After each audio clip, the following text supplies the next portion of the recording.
It's Bible time நிகழ்ச்சிக்கு உங்கள் யாவரையும் நாங்கள் அன்புடன் வரவேற்கிறோம்.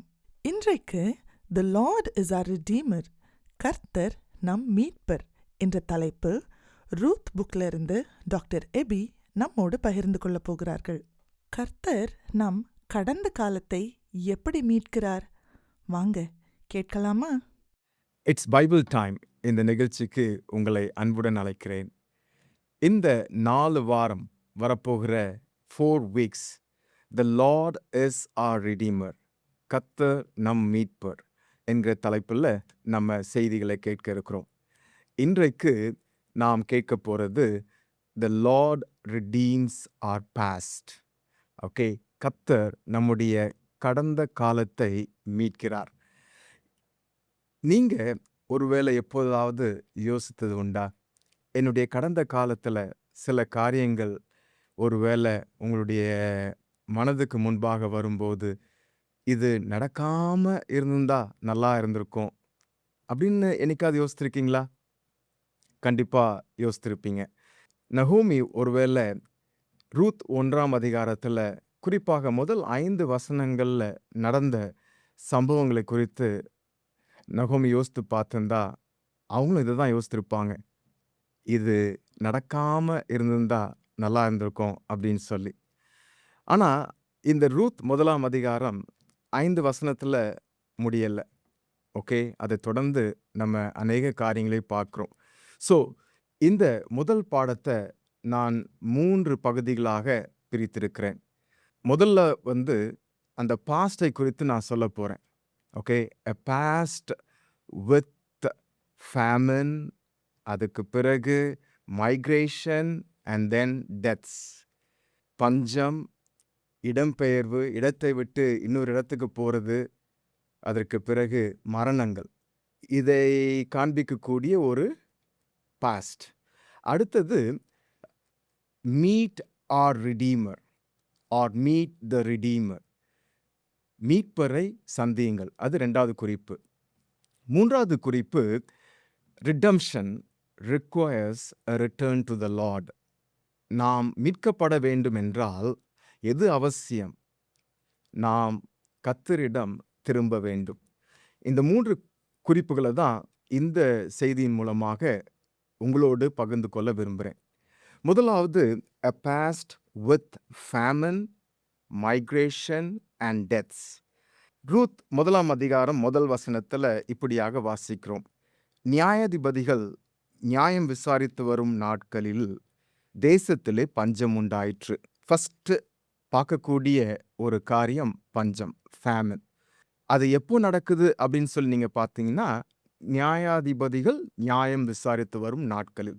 அந்த நாட்கள்ல ஜனங்க எப்படி இருந்தாங்க என்பதற்கு நமக்கு ஒரு அருமையான ஒரு வசனம் நியாயாதிபதிகள் புஸ்தகத்துல, ஜட்ஜஸ்ல லாஸ்ட் சாப்டர்ல லாஸ்ட் வெர்ஸ்ல கொடுக்கப்பட்டிருக்கு. அதாவது ஜட்ஜஸ் 21:25, அந்நாட்களிலே இஸ்ரவேலில் ராஜா இல்லை, அவனவன் தன் தன் பார்வைக்கு சரிபோனபடி செய்து வந்தான். அவனவனுக்கு என்ன இஷ்டமா தோணுதோ அப்படியே செய்து வந்ததாக நம்ம வாசிக்கிறோம். ஈவன் இந்த முதல் சில வசனங்களை நம்ம பார்க்கக்கூடியது கூட எலிமெலேக் என்பவனுடைய பார்வையில் அவனுக்கு எது நல்லது அப்படின்னு சொல்லி தோணுச்சோ அதை தான் அவன் செய்கிறவனாக இங்கே பார்க்குறோம். பஞ்சம் இருக்குது எங்கே? யூதா தேசத்தில், பெத்லெஹேமில். பெத்லெஹேம் அப்படின்னு சொல்லும்போது அது ஹவுஸ் ஆஃப் பிரெட், அப்பத்தின் வீடு. அப்பத்தின் வீட்டில் பஞ்சம். ஓகே, ஸோ இந்த எலிமெலேக் அவன் சாப்பிடணும், அதே போல் மனைவிக்கு கொடுக்கணும், நகோமிக்கு சாப்பிட கொடுக்கணும், பிள்ளைகளுக்கும் சாப்பிட கொடுக்கணும். ஆனால் சாப்பிட்றதுக்கு எதுவுமே இல்லை. ஸோ எலிமெலேக் அவனுடைய குடும்பத்தாரோடு சேர்ந்து பெத்லெஹேம்லேருந்து மோவாபுக்கு போகிறாங்க, இடம்பெயர்ந்து போகிறாங்க. கிட்டத்தட்ட பெத்லெஹேம்லேருந்து மோவாப் தேசத்துக்கு 80 கிலோமீட்டர் உண்டு. அங்கே போகும்போது என்ன நடக்கு அப்படின்னு சொல்லி நீங்கள் பார்த்தீங்கன்னா, ஃபர்ஸ்ட் அங்கே போய் சஞ்சரித்தார்கள் அப்படின்னு சொல்லியிருக்கோம். அப்புறம் அவங்க அங்கேயே இருந்து விட்டார்கள் அப்படின்னு சொல்லி 2ஆம் வசனத்தில் பார்க்குறோம். 4ஆம் வசனத்தில் 10 வருஷம் வாசம் பண்ணினார்கள் அப்படின்னு சொல்லியிருக்கு. மோவாப் அப்படின்னு சொல்லி நம்ம யோசிக்கும் போது ஒருவேளை அவர்களை குறித்த கொஞ்சம் ஒரு பேக்ரவுண்ட் இன்ஃபர்மேஷன் இருந்தால் நல்லா இருக்கும் அப்படின்னு சொல்லி நம்ம யோசிக்கலாம். இந்த மோவாபியர்கள் யார் அப்படின்னா லோத்தின் வம்ச வழியில் வந்தவங்க.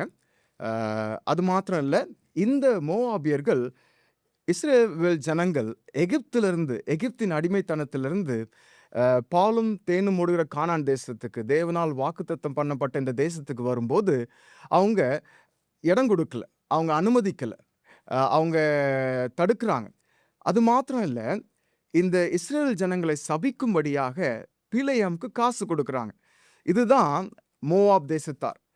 இந்த எலிமெலேக் பெத்லெஹேமை விட்டுட்டு மோவாப் தேசத்துக்கு போறார். இதை கேட்கும்போது கொஞ்சம் நமக்கு கஷ்டமா தான் இருக்குது. தேவனால் வாக்குத்தத்தம் பண்ணப்பட்ட இந்த கானான் தேசத்திலிருந்து அவங்க மோவாபுக்கு போறாங்க.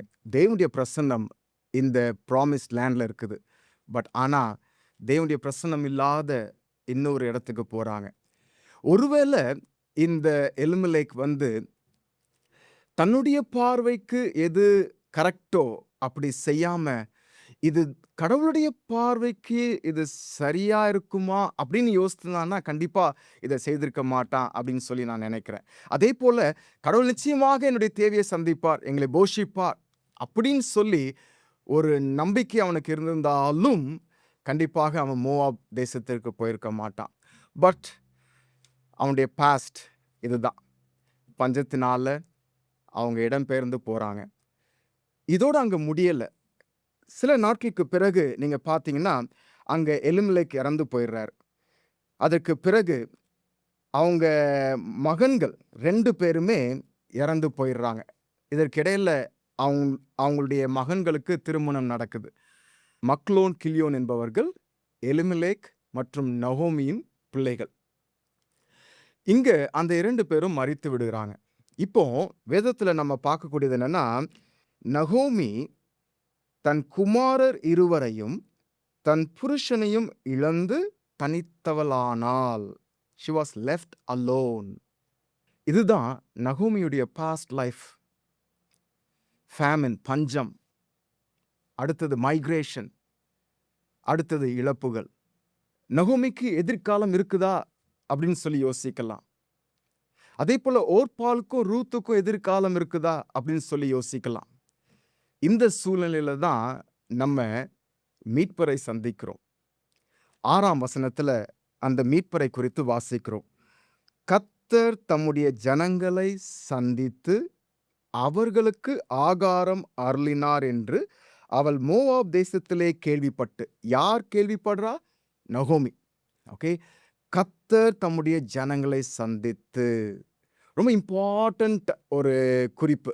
கர்த்தர் தம்முடைய ஜனங்களை சந்திக்கிறார். பஞ்சத்தில் கஷ்டப்பட்டு கொண்டிருக்கிற ஜனங்களுடைய அவங்களுடைய கஷ்டத்தை பார்த்து கர்த்தர் சந்திக்கிறார், ஆகாரம் கொடுக்கிறார். கர்த்தர் தேவைகளை சந்திக்கிறவர். கர்த்தர் நம் மீது அக்கறை கொள்ளுகிற ஒரு தேவனாக இருக்கிறார்.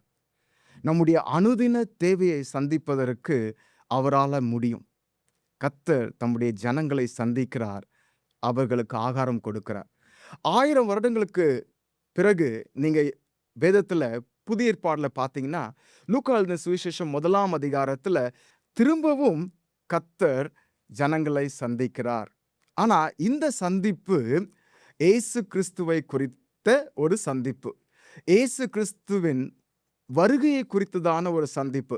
எப்படி இயேசு கிறிஸ்து இந்த உலகத்துல வருவதனால ஒரு மீட்பு, ஒரு ரட்சிப்பு நமக்கு கிடைக்குது என்பதை குறித்து அழகாக தீர்க்கதரிசனமாக சொல்றார். முதல்ல இந்த ரூத் பகுதியில நம்ம வாசிக்கிறோம், கர்த்தர் சந்தித்தார், கர்த்தர் ஆகாரம் கொடுத்தார். புதிய ஏற்பாடுல லூக்கா எழுதின சுவிசேஷத்துல வாசிக்கிறோம், கர்த்தர் சந்தித்தார். எதற்காக? ஜனங்களை மீட்பதற்காக, பாவத்திலிருந்து மீட்பதற்காக. யாரெல்லாம் அவரை விசுவாசித்து அவரை ஏற்றுக்கொள்கிறார்களோ அவர்களுக்கு இந்த மீட்பையும் ரட்சிப்பையும் கொடுப்பதற்காக ஜனங்களை சந்தித்தார். திரும்பவும் அவர் ஜனங்களை சந்திக்க இருக்கிறார். எப்போ தெரியுமா? திரும்ப அவர் வரும்போது யாரெல்லாம் அப்படி இயேசுவின் நாமத்தின் மீது விசுவாசம் வைத்து ஏற்றுக்கொண்டார்களோ அவர்களை அவர் தம்முடையவர்களாக சேர்த்து கொள்வதற்கு திரும்பவும் அவர் ஜனங்களை சந்திக்கவிருக்கிறார். கர்த்தர் தம்முடைய ஜனங்களை சந்தித்தார், ஆகாரம் கொடுத்தார். இதுதான் நம்முடைய மீட்பர்.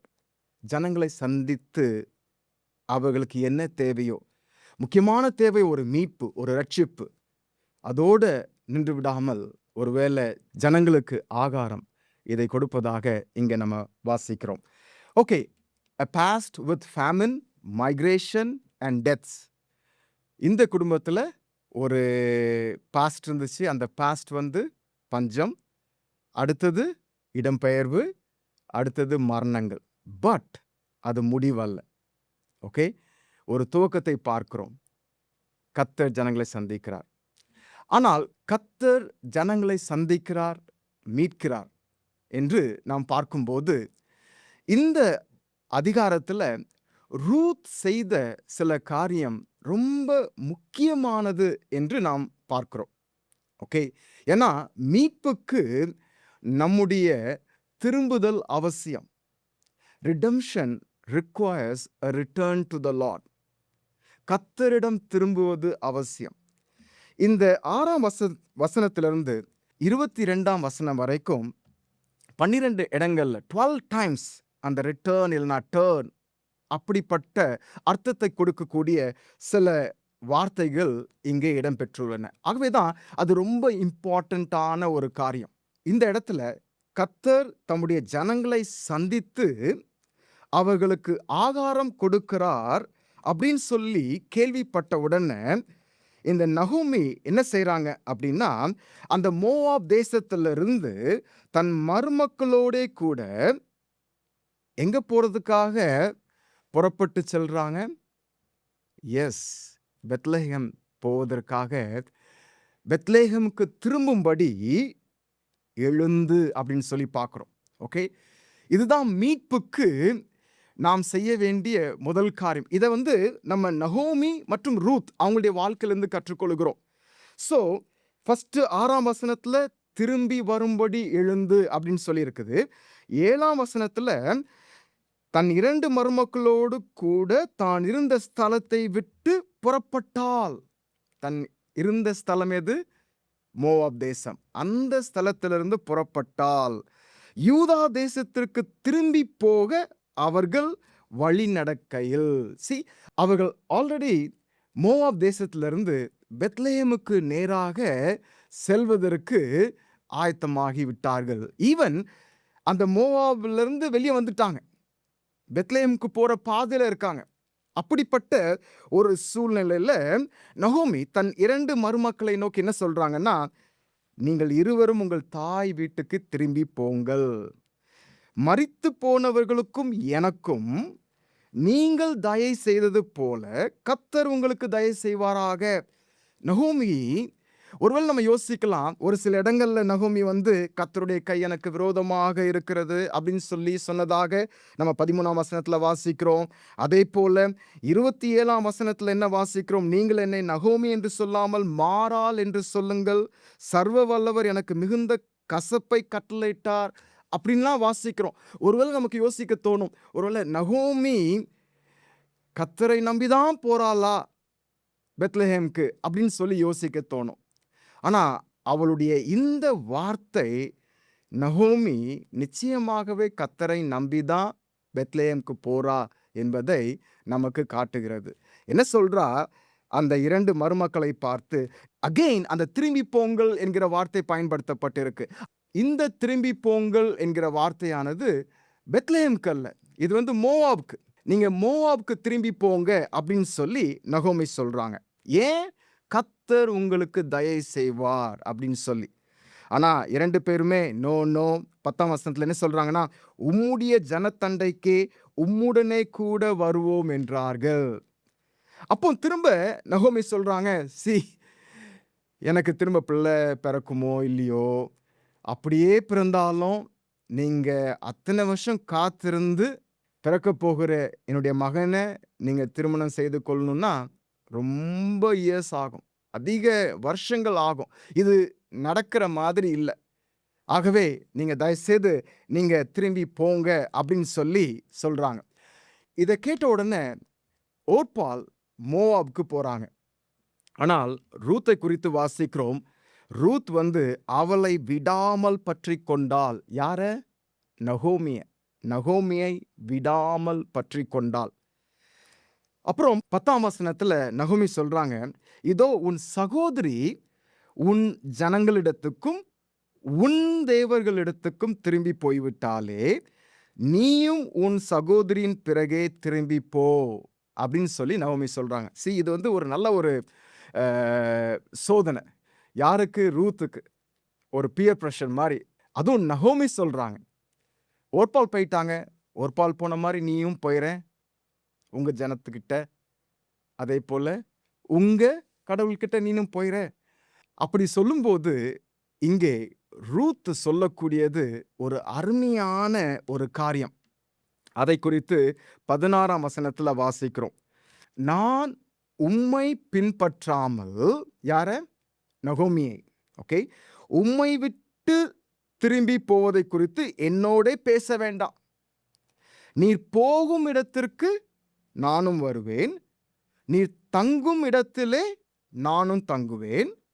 உம்முடைய ஜனம் என்னுடைய ஜனம், உம்முடைய தேவன் என்னுடைய தேவன். இடம் மட்டும் இல்லை. ஓகே, நீங்க எந்த இடத்துக்கு போறீங்களோ அங்க நான் வரேன். உங்களுடைய ஜனம், உம்முடைய ஜனம் தான் என்னுடைய ஜனம். உம்முடைய ஜனம் மட்டும் இல்லை, உம்முடைய தேவன் தான் என்னுடைய தேவன்.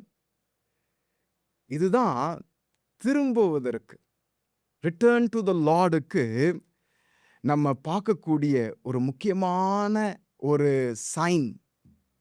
ரூத்துடைய வார்த்தை, அந்த வார்த்தை நிச்சயமாகவே இருதயத்திலிருந்து வரக்கூடியது.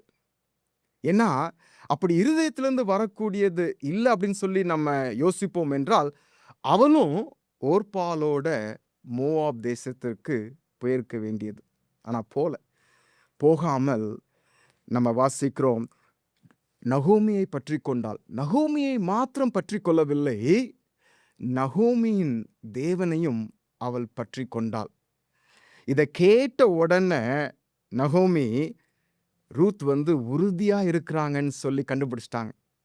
இதற்கு பிறகு நகோமி ரூத்திடம் நீ மோவாப்க்கு போ அப்படின்னு சொல்லவே இல்லை. இவங்க திரும்பிட்டாங்க. எங்க? பெத்லெஹேமுக்கு. 80 கிலோமீட்டர் நடந்து பெத்லெஹேமுக்கு வராங்க. இது ஒரு பெரிய ஒரு காரியம் இவர்களுடைய மீட்புக்கு. இவங்களுடைய கடந்த காலத்தை குறித்து நாம கேட்டோம்.